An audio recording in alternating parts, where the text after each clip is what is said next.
everyone, welcome to my channel. My name is Disha and this is the channel of happiness in homemade. Well, today's recipe is going to be very special, which is made by a black chana, which has a lot of protein and fibers in it. So let's start making it.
So the final product is ready to eat and it looks very delicious.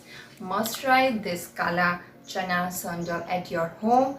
Although it is a south dish, but its taste very delicious and it is very healthy, and it's also good for a weight loss plan. So must try this recipe at your home, and do not forget to subscribe my channel and of course like and comment. Thank you.